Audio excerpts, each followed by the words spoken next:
श्री सद्गुरु महाराज की जय।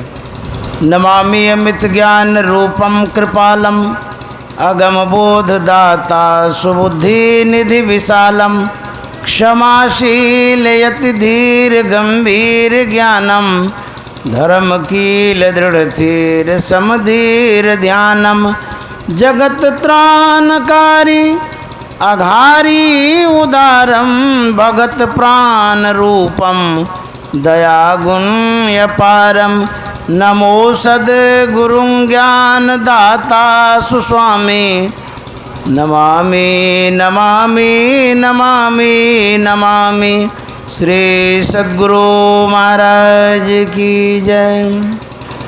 प्रातः स्मरणीय अनंत श्री विभूषित परमाराध्य सद्गुरु महाराज गुरुदेव महर्षि संत सेवी परमहंसी महाराज अमोल हल्का ग्राम के प्रबुद्ध श्रोतागण सत्संग प्रेमी महान भाव माता एवं बहनों, सम्माननीय हमारे इस परिवार के दामाद बाबू श्री अभिषेक कुमार जी और इस परिवार के जो माता जी हैं उनके सुपुत्र अवधेश कुमार यादव जी, उनके समस्त परिवार का स्वागत है, अभिनंदन है। हम लोग कल भी सत्संग किए, जैसा कि हम लोग सुन चुके हैं, यह श्रद्धांजलि सभा है। किन्हीं का उपकार होता है तो उनकी कृतज्ञता को मानना पड़ता है। घर परिवार समाज में जो हमारे अभिभावक होते हैं या माता पिता होते हैं, उनके कृतज्ञता को हम लोग मान करके श्राद्ध कर्म करते हैं। जब वो सशरीर में रहते हैं, हमारे लिए भला सोचते हैं, हमारे लिए भला करते हैं। जैसे बच्चों को खिलाना पिलाना, पढ़ाना लिखाना, पैर पर खड़ा करना, यह माँ बाप का पुनीत कर्तव्य है। यह जो कर्म माता पिता के द्वारा होता है पुत्र के लिए, परिवार के लिए, वही कर्म उनका किया हुआ जो होता है उसी को हम लोग ऋण कहते हैं। कोई कुछ पैसा देता है तो वो ऋण है, कोई दो शब्द कहता है तो वो भी एक ऋण है, कोई खिला पिला देता है तो वह भी एक ऋण है। ऋण कहते हैं कर्ज को। तो माँ बाप का कर्ज,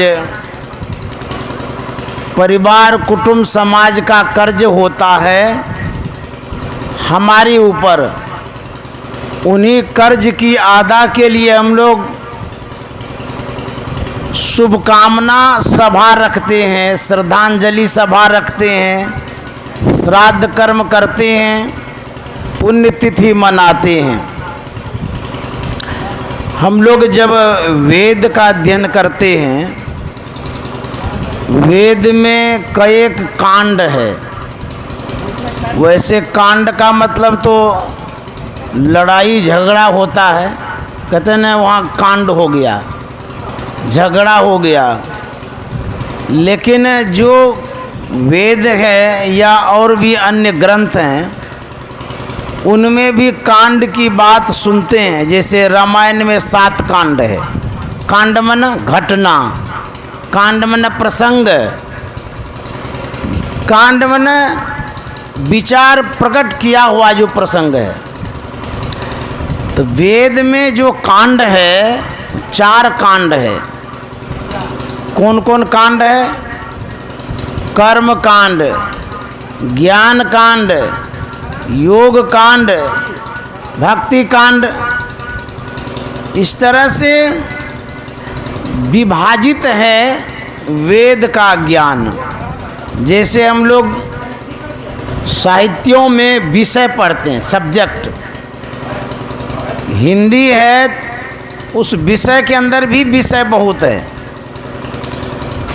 उसी तरह से जो वेद है उसमें 4 कांड हैं, तो 4 कांडों के द्वारा वेद को संपादित किया गया है, पूर्ण किया गया है, और उसी ज्ञान के आधार पर, उसी कांड के अंतर्गत पूरे हिंदू धर्मावलंबियों को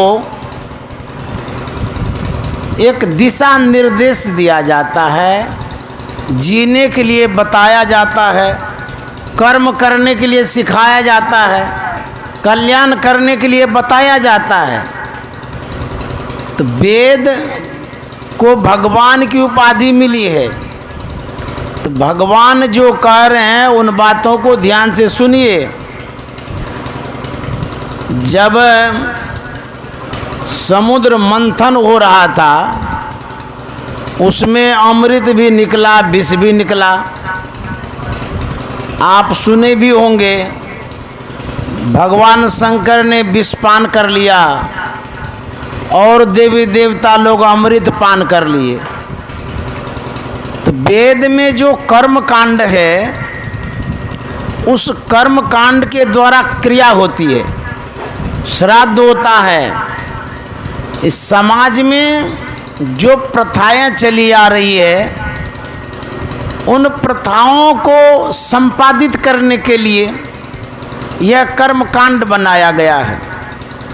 कर्म कांड के द्वारा श्राद्ध करते हैं, इसलिए पंडित जी श्राद्ध करवाते हैं कि जो आपके ऊपर मातृ ऋण, पितृ ऋण, देश ऋण, ऋषि ऋण, देव ऋण आदि ऋण जो है, उन ऋणों से हम उऋण हो जाएं। ऋण में कर्ज। तो यह जो ऋण से मुक्त होने की परंपरा है, ये कर्म कांड में है, जैसा कि आप लोग कर चुके हैं। हमारे माता जी स्वर्गीय कांति देवी जी, जिनके श्राद्ध को कर्मकांड के द्वारा पहले संपादित किया गया, उसके बाद इसी श्राद्ध पर ज्ञान कांड का भी यज्ञ आपने ठाना है, जो अभी हम लोग कर रहे हैं। ये ज्ञान कांड है, ये पूर्ण कांड है। रामचरितमानस में जो उत्तर कांड है वो संपूर्ण कांड है। जो 6 कांड है, उन सभी 6 कांडों में जो बातें हैं उसका सार है उत्तर कांड में। उसी तरह से जितना कर्म कांड हम लोग करते हैं घर परिवार समाज में, सभी कर्म कांडों का जो है हेड है ज्ञान कांड। यदि सत्संग आप करा लेते हैं तो पूर्ण कांड हो गया, पूर्ण यज्ञ हो गया, पूर्ण श्रद्धांजलि हो गई। इसके बाद और कुछ करने की आवश्यकता नहीं है। तो हम लोग ज्ञान कांड में प्रवेश कर चुके हैं। उसी के द्वारा माता कांति देवी का श्रद्धांजलि अर्पित कर रहे हैं। बहुत अच्छी सूझबूझ के साथ आपने सत्संग कराया। बहुत ऐसे पुत्र होते हैं जिनको पता भी नहीं होता कि क्या करना नहीं करना है, पंडित जी जो बतलाते हैं वही करते रहते हैं। लेकिन आपने जो सत्संग का कार्यक्रम रखा, माता जी का विशेष कल्याण इसमें है, विशेष कल्याण भी होगा। हम लोग सत्संग प्रेमी हैं, गुरु महाराज से जुड़े हुए हैं, इसलिए गुरु महाराज के जो अनुयायी हैं, जो महात्मा हैं, प्रवक्ता हैं, उनको आप बुला करके सत्संग कराते हैं किसी भी कार्यक्रम में। मैं शादी में भी जाता हूँ, वहाँ भी सत्संग होता है, श्राद्ध में भी जाता हूँ, बच्चों के जन्मदिन पर भी उपस्थित होता हूँ। इस तरह से कई कार्यक्रमों में मुझे बुलाया जाता है, मैं वहाँ जा कर के सत्संग करता हूँ, उस कार्यक्रम को संपादित करता हूँ। तो यह जो सत्संग कार्यक्रम किया गया है, यह ज्ञान के अंतर्गत आता है, ज्ञान कांड के अंतर्गत आता है। इससे लाभ क्या मिलता है? एक पौराणिक घटना आप लोगों के सामने रखते हैं, सुनाते हैं। श्राद्ध में सत्संग कराए हैं, तो जो हमारे पूर्वज हैं उनका इससे क्या लेना देना होता है, क्या इससे लाभ होता है, वही मैं सुनाने जा रहा हूँ। राजा जनक के गुरु थे अष्टावक्र मुनि, हम आप जानते ही हैं। राजा जनक ने सत्संग रखा, प्रवक्ता के रूप में अपने गुरु को बुलाया, अर्थात अष्टावक्र को बुलाया। अष्टावक्र मुनि राज दरबार में उपस्थित हुए। राजा थे, उनके यहाँ बहुत सारी प्रजाएं आ गई सत्संग सुनने के लिए। अष्टावक्र मुनि प्रवचन प्रारंभ कर चुके थे, लोग सारे उपस्थित थे, सत्संग सुन रहे थे। एकाएक हलचल मच गई, हड़कंप मच गया, सब लोग भागदौड़ मचा रहे थे। मुनि जी ने पूछा, आप लोग इस तरह से भयभीत क्यों हो रहे हैं, डर क्यों रहे हैं, क्या बात है? श्रोताओं ने कहा कि महाराज क्या कहेंगे, एक विषधर सांप आ रहा है इधर, उसी को देख करके हम लोग भाग रहे हैं, कहीं काट न ले, अनहोनी घटना न घट जाए। मुनि जी ने कहा कि आप लोग घबराइए नहीं, शांत चित्त से बैठे रहिए, वो सांप आ रहा है तो आने दीजिए। जब मुनि जी ने कहा तो सब लोग शांत चित्त हो गए। विशाल काय सर्प, जो एक रास्ता था मंच तक जाने का, उस होकर के वो आ रहा है, सब लोग देख रहे हैं। जाते जाते मंच के पास गया, वह बैठ गया गोल गोल घूम करके। शांत है, हलचल सांप में नहीं है, लोग भी शांत हैं। मुनि जी प्रवचन करते जा रहे हैं, करते जा रहे हैं, करते जा रहे हैं। जब तक उनको प्रवचन करना था तब तक किए। सत्संग की समाप्ति हो गई, सबके सब अपने गंतव्य की ओर जाने लगे। सांप भी अपने गंतव्य की ओर जाने लगा। यह देख करके उपस्थित श्रोताओं ने पूछा, मुनि जी से कहा कि महाराज ये कौन सी घटना घटी? सांप आ रहा था, विषधर सांप है, मारने भी नहीं दिए, वो आया बैठा, उसके बाद चला गया। आखिर ये घटनाएं क्या घटी, क्या है ये सब? तो मुनि जी ने कहा, राजा जनक ने सत्संग कराया है। राजा जनक का जो पूर्वज है, वो ऐसी भूल हो गई कर्म में, वैसा कर्म बन गया जो कि सांप योनि में चला गया। और राजा जनक का ये वंशज है, ये जो सांप है, सांप योनि में जो आया है, ये राजा जनक का ही वंशज है। और राजा जनक ने जो सत्संग कराया, उस सांप को सुनने को मिला, और उनका जो अपकर्म था, जो भूल भरम था, सांप योनि में जो चले गए थे, इस सत्संग के प्रभाव से उनकी योनियां बदल गई और वो मनुष्य लोक में चले गए। देखिए, जब आप सत्संग कराते हैं तो हमारे जो पूर्वज हैं उनसे कर्म में चूक हो जाती है, निम्न योनि में चले जाते हैं, उसका भी उद्धार होता है। गुरु महाराज ने भक्ति के विषय में याचना की है, मांग की है, गुरुदेव से कहा है।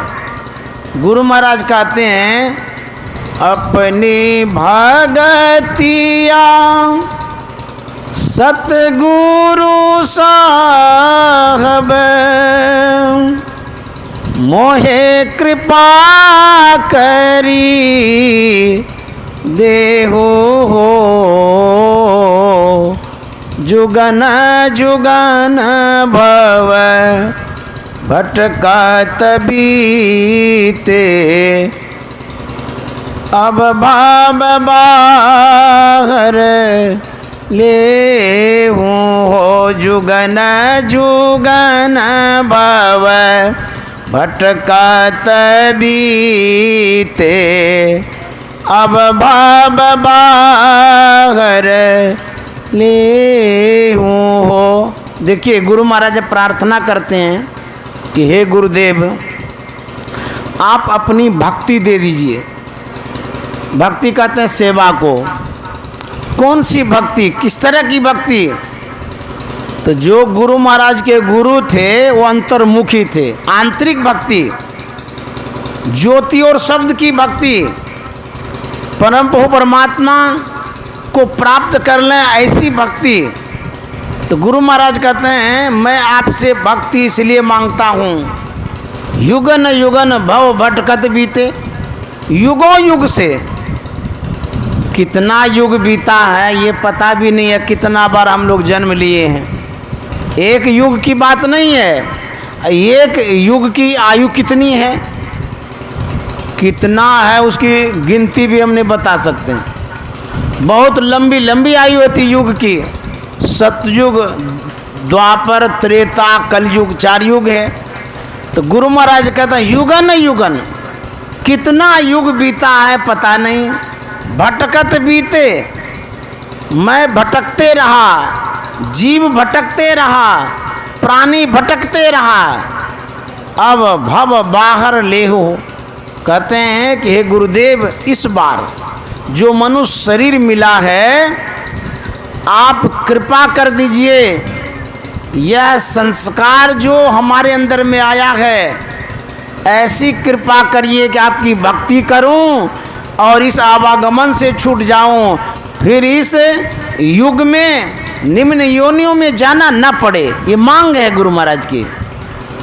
कैसी योनियां, किस प्रकार की योनियां हैं? गुरु महाराज कहते हैं पशु पक्षी कृमि आदि के योनिन, मैं भार में ओ बहु बार हो, नरतानया बही कृपा कर दीन हो, अब प्रभु करो उबार हो, नरतनया बही कृपा कर दीन हो, अब प्रभु करो उबार हो, अपनी भागतिया सतगुरु साहब मोहे कृपा करी देहो हो, जुगन जुगन भव भटकत बीते, अब भाव बाहर ले हो। गुरु महाराज के पद में करुणा है, विनम्रता युक्त पुकार है, शिष्टता पूर्वक याचना है, मांग है। कितनी मुलायमता से कहते हैं, कितने भावों में गुरु महाराज कहते हैं कि पशु पक्षी कृमि आदि की योनि, पशु में जन्म हुआ, पक्षियों में जन्म हुआ, कृमि कहते हैं कीड़ा को, कीड़ा योनि में भी जाना पड़ा। आदिक योनिन, कितनी योनियां हैं पता नहीं। कहते 184 भरम के पाँव पे अटके आए, अब की पास आना पड़े तो फिर 84 जाए। 84 लाख प्रकार की योनियां हैं। प्रकार जैसे भोजन में प्रकार होता है ना, कई तरह की सब्जियां और भी सामग्री इसको प्रकार कहते हैं। तो एक एक जो योनि है, जैसे जानवर की योनियां, उसमें एक जानवर नहीं है, कितना जानवर है पता नहीं। तो उन योनियों में भटकना पड़ा, दुख भोगना पड़ा। कहते हैं अब की बार मनुष्य का शरीर मिला है, उद्धार कर दीजिए। करहु अनुग्रह प्रीतम साहब, तुम अंशक में अंश हो, तुम सूरज में किरण तुम्हारी, तुम वंशक में वंश हो। करहु अनुग्रह प्रीतम साहब, तुम अंशक में अंश हो, तुम सूरज में किरण तुम्हारी, तुम वंशक में वंश हो। कहते हे गुरुदेव, आपका और मेरा जो रिलेशन है, जो संबंध है, वो ऐसा है जैसे सूर्य और किरण का। सूर्य से किरण को हम अलग नहीं कर पाते हैं। जो हम तक किरण आ रही है, यह सूर्य का ही अंश है, दूर नहीं है, टूटा हुआ भी नहीं है, ये बिखरा हुआ भी है, तो लेकिन जुड़ा हुआ है। जैसे आपके परिवार में जो सदस्य हैं, चाहे वो माँ हो, पिता हो, भाई हो, बंधु हो, कोई भी हो, हम यहाँ से दूर जाते हैं लेकिन जुड़े हुए रहते हैं, मानसिक रूप से, भक्ति भाव से जुड़े रहते हैं। जैसे जमाई बाबू आए हैं, ये भले चले जाएंगे लेकिन मन से तो जुड़े रहेंगे। क्या इस परिवार से आप दूर हो सकते हैं? कभी नहीं। आप इस परिवार के अंश हैं, और ये परिवार का जो मूल सदस्य है वो अंश ही है। उसी तरह जो सूर्य जो है वो अंशी है, किरण जो है अंश है, लेकिन उसी वंश के हैं। जिस तरह से सूर्य और किरण का संबंध है, उसी तरह से गुरुदेव आपका मेरा भी है। तुम सूरज में किरण तुम्हारी, तुम वंशक में वंश। वंशक मन होता है हेड, मालिक, गार्जियन। अब वंश मन कहते नहीं फलाने का वंश है, बेटा बेटी परिवार को वंश कहते हैं। उसी तरह से हम परमात्मा के वंश हैं, हमारे परमात्मा वंशज हैं। इसीलिए अधिकार के साथ गुरु महाराज प्रार्थना करते हैं। इस परिवार में जो भी सदस्य हैं अधिकार के साथ मांगते हैं कुछ भी, हमको रुपया दीजिए, कारोबार करेंगे, पैसा दीजिए या मदद करेंगे, अधिकार से मांगते हैं, दबाव डाल के भी मांगते हैं, प्रेम से मांगते हैं, प्रार्थना करके मांगते हैं ना परिवार में। उसी तरह से गुरु महाराज मांगते हैं। क्या मांगते हैं? भक्ति, अधिकार के साथ मांगते हैं। आपका और मेरा एक संबंध है, बहुत वर्षों का संबंध है, जन्मों का संबंध है। मैं बिछुड़ गया हूँ, इसीलिए आप हमको अपने में मिला लीजिए। ये प्रार्थना है, मांग है। ये गुरु भक्ति ने कांति देवी जी, उनके अंदर में भक्ति का बीज था। जैसा कि आप लोग बता रहे थे, उन्होंने दीक्षा लिया था, तो दीक्षा जो लिए थे वो भक्ति का बीज है। वह भक्ति का बीज लेकर के वो गई है, और उस अनुरूप उन्होंने साधना भी की होगी, सत्संग भी किया होगा, आप लोग जानते होंगे।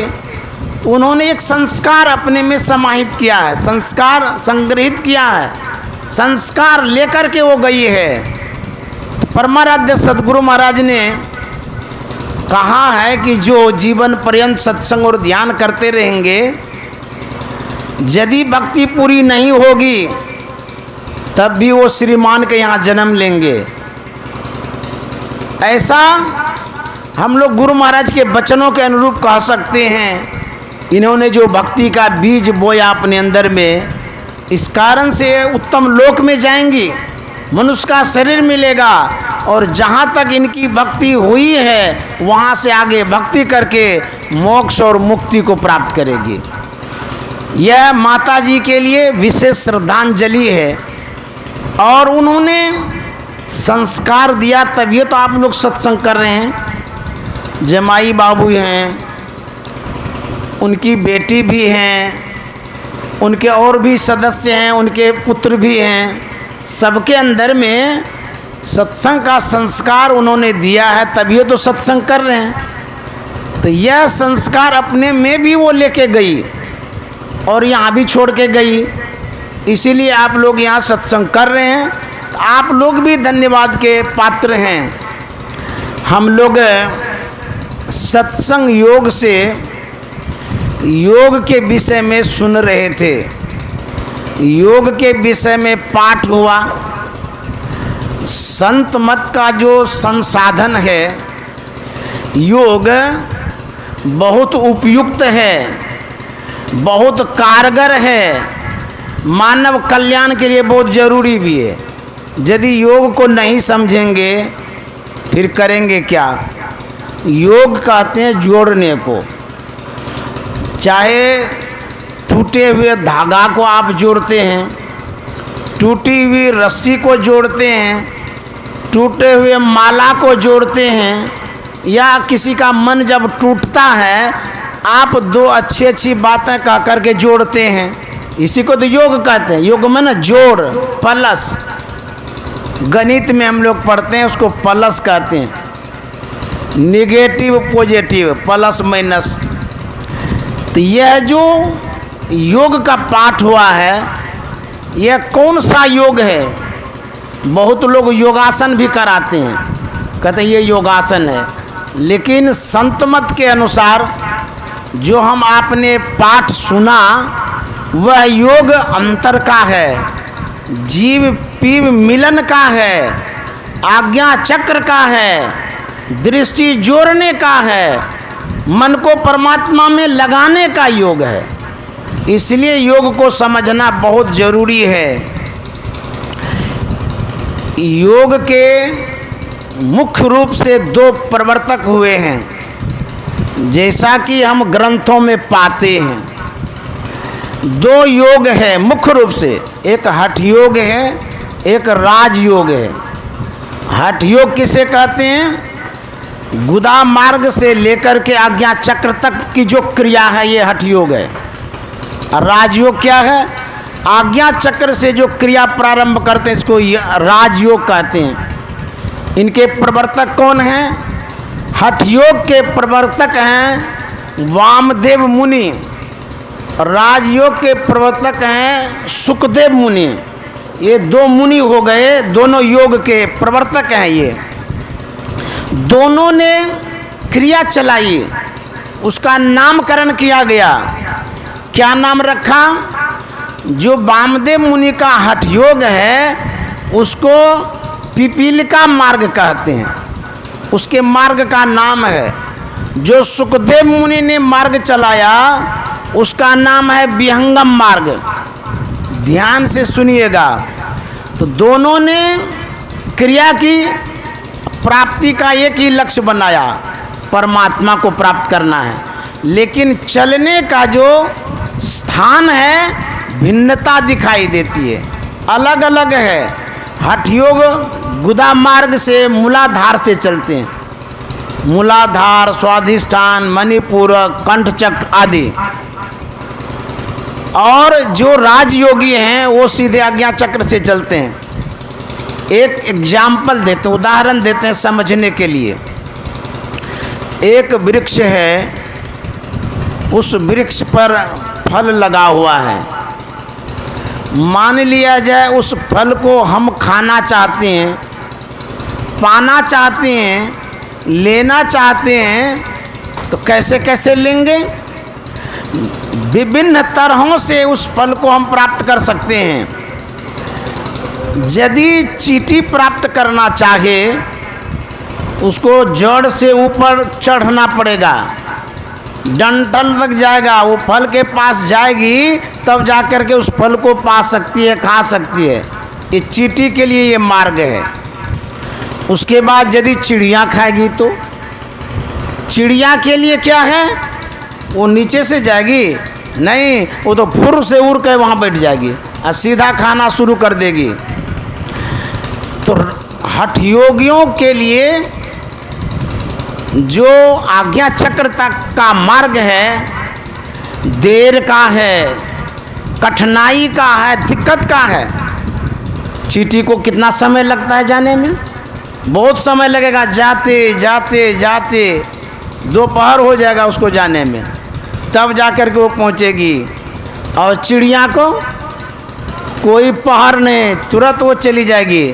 तो जब हठ योग क्रिया के द्वारा हम परमात्मा प्राप्ति के लिए जाते हैं, हमें देर भी लगती है, दिक्कत भी होती है। सब कोई हठ योग क्रिया नहीं कर पाते हैं, जान का उसमें खतरा भी है।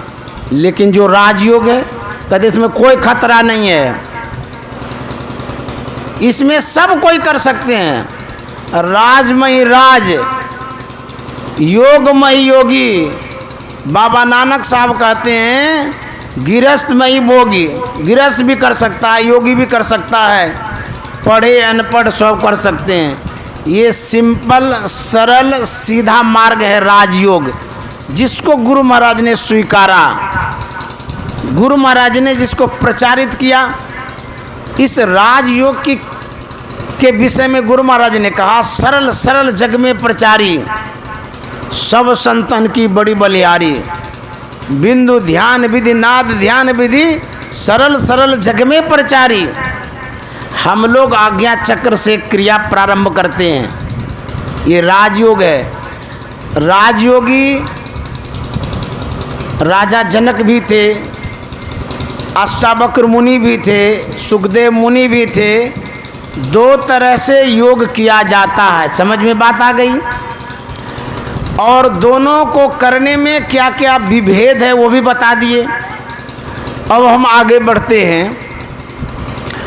गुरु महाराज ने योग के विषय में कहा है, योग हृदय में वासना, तन वास है तो क्या, सत सरल युक्ति पासना, और पास है तो क्या,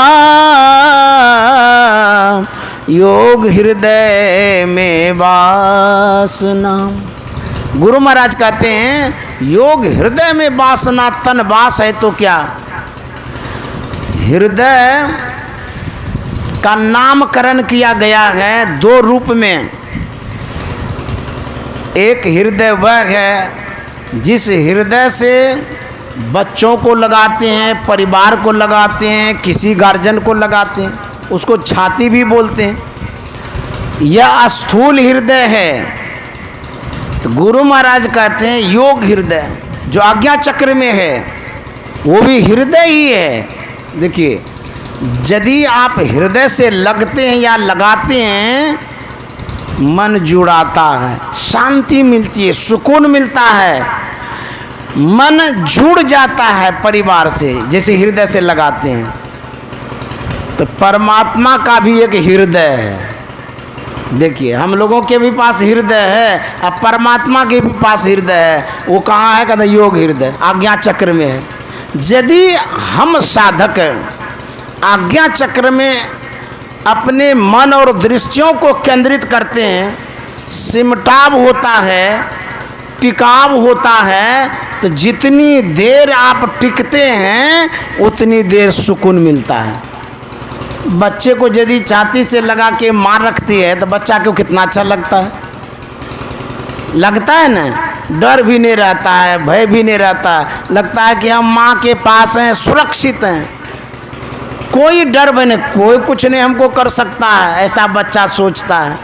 तो गुरु महाराज कहते हैं यदि आप आज्ञा चक्र में जहाँ दृश्यों की क्रिया की जाती है वहाँ यदि एक बिंदुता की प्राप्ति आप कर लेते हैं, कर पाते हैं, परमात्मा का वो एक अंग है, हृदय का एक भाग है।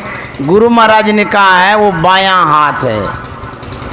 यदि हम ज्योति की प्राप्ति करते हैं, ज्योति यदि मिलता है तो परमात्मा का वो बायां हाथ है। तो देखिए एक हाथ से परमात्मा आपको छाती से लगाते हैं ना, कितनी शांति मिलेगी आपको। मान लीजिए दोनों हाथ बच्चे को नहीं भी लगाते हैं, एको हाथ लगाते हैं, छाती से लगा लेते हैं, बच्चा तो पूरा खुश हो जाता है, हंसने लगता है। एक हाथ भी काफ़ी है। यदि हम ज्योति को भी प्राप्त कर लेते हैं, वो बायां हाथ है, परमात्मा के छाती से लग जाते हैं। ये योग हृदय है और हमको बहुत शांति मिलती है, सुकून मिलता है, संबल मिलता है, बल मिलता है। वहाँ पर आप बिंदु को प्राप्त करके तो देखिए कितनी उसमें शक्तियाँ हैं, कितना पावर है, आप सोच भी नहीं सकते हैं। अरे आप निडर हो जाएंगे, निर्भीक हो जाएंगे, आपके वाणी में ताकत हो जाएगा, रिद्धि सिद्धि प्राप्त हो जाएगी, आप जो कहेंगे वैसा होने लगेगा। परमात्मा के बाएं हाथ में अद्भुत शक्ति है। राजा के हाथ में यदि आप जाते हैं तो आपको कोई डर भय नहीं रहता है। मोदी कहीं हमारा हाथ पकड़ ले, कहिए मेरे साथ, कितना गौरव होगा हमको। बाप रे बाप, इतने बड़े नेता सूझबूझ वाले के साथ हम आ रहे हैं, लोग भी जय जयकार करने लगेगा। उसी तरह से जब हम बिंदु की प्राप्ति करते हैं, वो हृदय में हम सट जाते हैं, जैसे बच्चा सट जाता है। और जब वहाँ सट जाते हैं तो हमें सुकून मिलता है। बिंदु नाद अगवाए तुम्हें ले जाएंगे, गुरु महाराज ने कहा है। बिंदु क्या है? अगवा है। अगवा को जानते हैं ना, गांव में बोला जाता है ना, कोई भी व्यक्ति हमें ले जाने के लिए आया है। अच्छा, लोकनिया तो जानते होंगे, जब लड़कियां विवाह के बाद ससुराल जाती है, उनके परिवार वाले लोकनिया जाते हैं, उसको पहुंचाने के लिए जाते हैं।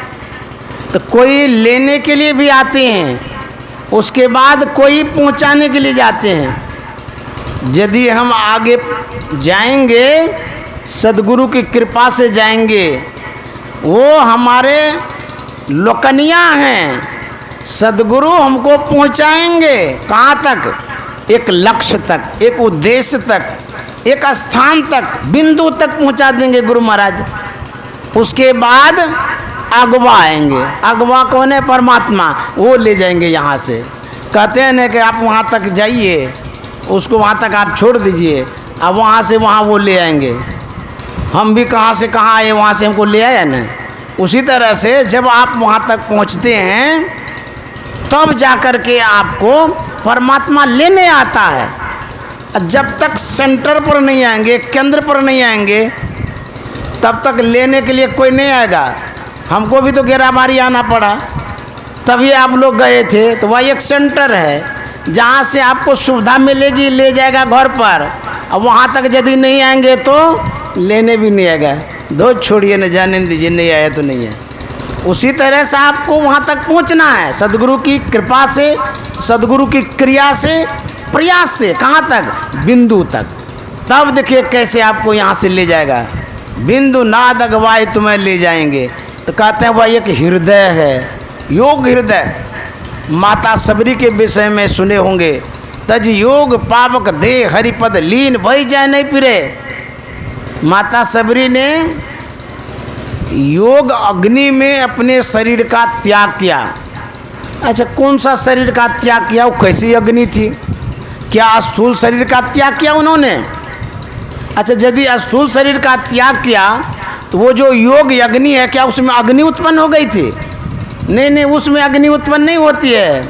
वो योग की अग्नि है, अंतर की अग्नि है, प्रकाश की अग्नि है, ज्ञान की अग्नि है। ये बाहर की अग्नि नहीं। उसमें सबरी माता ने शरीर को नहीं त्यागा है, योग अग्नि में। तज योग पावक। अब देखिए अग्नि का क्या प्रकार है, बहुत प्रकार है।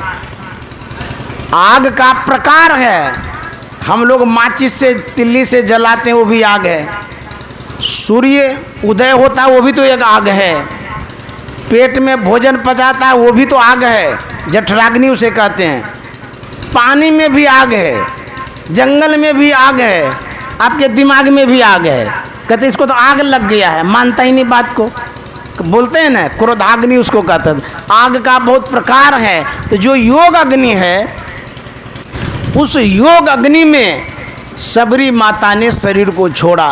तज योग पावक देह हरिपद, देह का त्याग किया। कौन सा देह? यह स्थूल देह नहीं, नहीं, सूक्ष्म कारण महाकारण केवल अंतर की देह, भीतर की देह, भीतर का शरीर जो आवरण था उसको त्याग दिया, योग की अग्नि में भस्म कर दिया। इस तरह से योग जब करते हैं हम, हमारे अंदर का जो मल है वो दूर होता है, समाप्त होता है। योग की बड़ी आवश्यकता है। तो गुरु महाराज कहते हैं योग हृदय में वासना, तनवास है तो क्या सत सरल युक्ति पासना, और पास है तो क्या योग हृदय में वासना। गुरु महाराज कहते हैं यदि आपको योग हृदय में निवास नहीं है, वास नहीं है, तो और जो वास है सब फूस फास है। आप संसार में रहते हैं, घर परिवार में रहते हैं, कहते हैं वहाँ यदि आपका वास है तो फूस फास है, उतना कारगर नहीं है। गुरु महाराज कहते हैं सद्गुरु कृपा की आस न, और आस है तो क्या सद्गुरु कृपा की आस न, और आस है तो क्या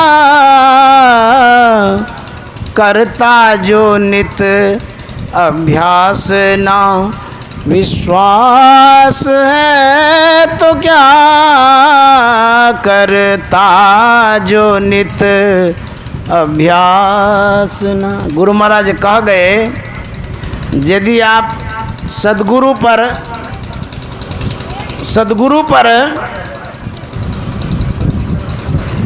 आस रखते हैं, यदि अभ्यास नहीं करते हैं तो कहते हैं कि ये भी अधूरे काम हुआ आपका। विश्वास है लेकिन खास काम योग जो है यदि नहीं करते हैं तो अधकचरा जीवन होगा। सद्गुरु कृपा करते हैं लेकिन यदि योग करेंगे उससे विशेष कृपा होगी, विशेष लाभ मिलेगा। इसलिए अभ्यास की बड़ी आवश्यकता है। योग हीनम कथम ज्ञानम मोक्षदम भवति ध्रुवम, योगोपि ज्ञान नस्तु नक्षमो मोक्ष कर्मणि। योग हीनम कथम ज्ञानम, कहते हैं योग से हीन जो है लेकिन ज्ञान है उसके पास, तो कहते हैं वह ज्ञान किस काम का है। खाली बात करते हैं और योग की ओर बढ़ते नहीं हैं तो वो ज्ञान किस काम का है। वाक्य ज्ञान अत्यंत निपुण भव पार न पावे कोई, निशिग्री मध्य दीप की बात नितम निवृत्त नहीं हुई। ये किस काम में आएगा।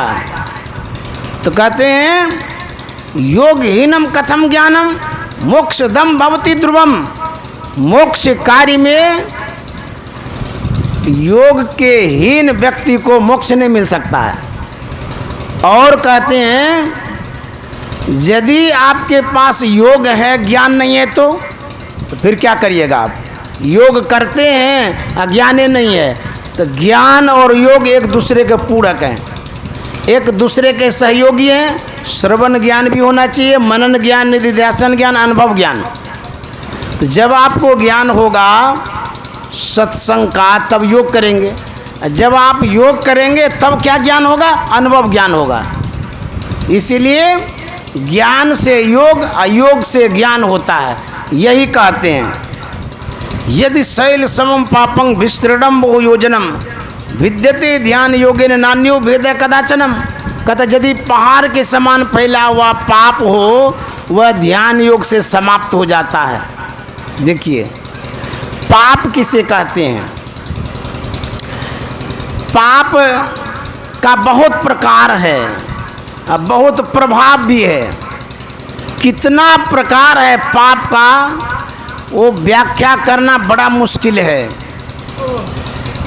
किसी का गला काट देते हैं, ये पाप है। किसी को दुख पहुंचाते हैं, ये पाप है। चोरी करते हैं, पाप है। व्यभिचार करते हैं, पाप है। आत्महत्या करते हैं, जघन्य अपराध है। चींटी को मारते हैं, भी पाप है। बुरी निगाह से देखते हैं, ये भी पाप है। गलत बात सुनते हैं, ये भी पाप है। कितना सुनाएंगे? पाप ही पाप है। हम लोग पाप से निवृत्ति के लिए श्राद्ध कर्म करते हैं। जो भी शुभ कर्म करते हैं पाप से दूर होने के लिए, अर्थात हम जो शुभ कर्म करते हैं, सत्संग करते हैं, ध्यान करते हैं, पाप से निपटने के लिए। उपनिषदकार कहता है यदि पहाड़ के समान पाप हो, उससे कैसे निपटिएगा? कैसे बेड़ा पार लगेगा? कहते हैं यदि आप योग करते हैं, ध्यान करते हैं, सभी पापों से मुक्ति हो जाती है। त्रिवेणी संगमो यत्र, यत्र में ना यहाँ संस्कृत शब्द है। पंडित जी जब श्राद्ध कर्म करा रहे थे तो मंत्र पढ़ रहे थे। किताब ले लेकर के पढ़ते हैं ना, बोलते भी जाते हैं। आप लोग जो बैठे थे पंडित जी के पास, पंडित जी से जो भी आपने सुना मंत्र, थोड़ा समझा दीजिए तो हमको आपने क्या सुना, क्या समझा, कुछ समझ में आया? लेकिन सत्संग में जो सुन रहे हैं, समझ रहे हैं ना, नहीं समझते फिर समझाते हैं। इसलिए सत्संग की आवश्यकता है। तो कहते हैं कि यदि पहाड़ के समान पाप हो, वह ध्यान योग से समाप्त हो जाता है। तो कहते हैं त्रिवेणी संगमो यत्र, यत्र में यहाँ तीर्थ राजा स उच्यते तत्र स्नानम प्रकुर्वेत सर्व पाप है परमुच्यते। हमारे शरीर में त्रिवेणी संगम है। इरा भगवती गंगा पिंगला यमुना नदी, इरा पिंगलियोर मध्य सुषुम्ना च सरस्वती।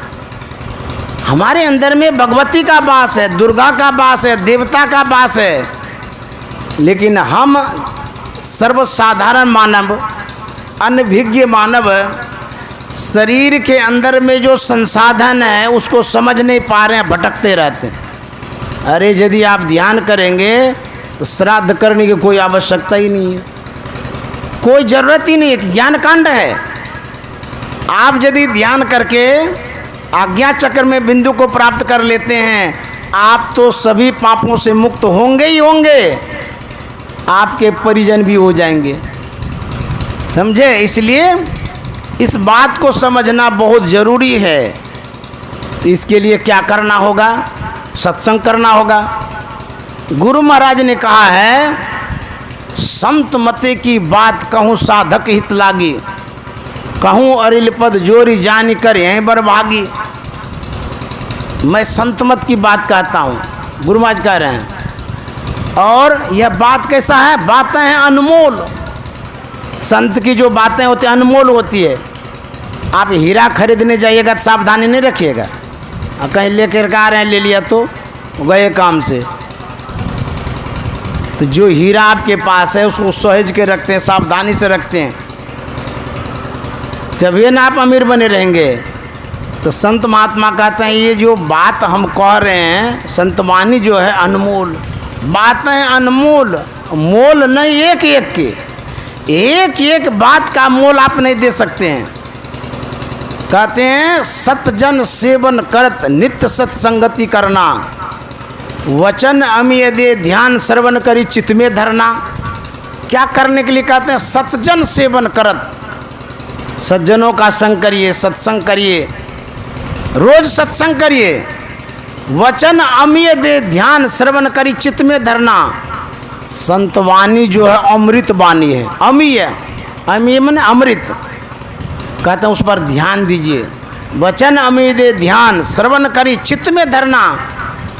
ध्यान से सुनिएगा तो समझ में बात आएगी, चित्त में धरिएगा ना, गांठ बांध लीजिएगा, कहता आज आंचल में बांध लीजिए इस बात को, चित्त में धरना। गुरु महाराज कहते हैं मनन करत नहीं बोध होय तो पुनि समझीजे। यदि आप सत्संग की बात सुन करके ठीक से समझ नहीं कर पा रहे हैं, समझ नहीं पा रहे हैं, कहता फिर से समझिए। मनन करत नहीं बोध होय तो पुनि समझीजे। अरे हारे में ही समझ बोध यदि होय रहनिता सम कर लीजिए। गुरु महाराज कहता है यदि समझ बोध हो जाए तो वैसी रहनी करिए, वैसे आचरण में लाइए, अपने जीवन को बिताइए। गुरु महाराज का अंतिम पद्य, मास आसीन जगत बासीन चेत चित में लाइए। जीवनो थोरो है क्यों जगत में गफिलाई। अब आगे तो नहीं बढ़ूंगा। गुरु महाराज कहते हैं ऐ संसार के लोगों, मास आसीन जगत बासीन, संसार में रहने वाले जगत बासीन चेत चित्त में लाइए। गुरु महाराज की बात मानिएगा कि नहीं मानिएगा? गुरु महाराज कहते चेत चित्त में लाइए, सावधान हो जाइए और चित्त में धारण करिए जो मैं कह रहा हूँ। क्या कह रहे हैं? चेत चित्त में लाइए, जीव नो थोरो है क्यों जगत में गप लाइए। गुरु महाराज कहते हैं ये जीवन थोड़ा है, गफलत में क्यों पड़े हैं। कांति माता जी तो चली गई, बारी बारी से हम लोग भी जाएंगे, जाएंगे जरूर, लेकिन करना क्या है? गुरु महाराज जो कहते हैं वही करना है। ना भयो जग काहू को कितनों को अपनों कियो करी जतन जो यही त्याग्यो शांति सुख सोही लियो करी जतन जो यही त्याग्यो शांति सुख सोई लियो। गुरु महाराज कहते हैं ना भयो जग काहू को, किसका संसार हुआ है, सब छोड़ छोड़ करके जा रहे हैं। कहते हैं जो त्यागा है, जिसने छोड़ा है उसको सुख और शांति मिली है, त्याग में सुख है। इसीलिए अनासक्त जग में रो भाई, दमन करो इंद्रियन दुखदाई। संसार का काम पूरा किसी ने नहीं किया है, न कर सकेगा। तो संसार का जो संसाधन है आपकी सुविधा के लिए है, उतना ही कमाइए जितना से भजन हो सके। इतना न कमाइए कि शरीर को ही गंवा दीजिए। भजन भी करिए, सत्संग भी करिए, क्योंकि यही चीज़ साथ जाएगा। संत महात्मा यही कहते हैं। आपने जो बुलाया था, आप सबों को बहुत बहुत धन्यवाद, साधुवाद। माता जी को श्रद्धांजलि अर्पित करते हैं, उनके परिवार के लिए शुभकामना मंगल कामना करते हैं। इस बीच में जो जमाई बाबू हैं उनके लिए भी शुभकामना मंगल कामना करते हैं, और माता जी की जितनी बेटियां उसके लिए भी शुभकामना मंगल कामना है, और उनका जो सुपुत्र है, जो परिवार है, उसके लिए शुभकामना मंगल कामना है। गुरु महाराज असीम कृपा बना के रखें इस परिवार पर, और ऐसे ही सत्संग भजन होते रहे, अपना भी कल्याण होगा, पराया का भी हित होगा। इन्हीं शब्दों के साथ वाणी में विराम दे रहा हूँ। श्री सद्गुरु महाराज की जय।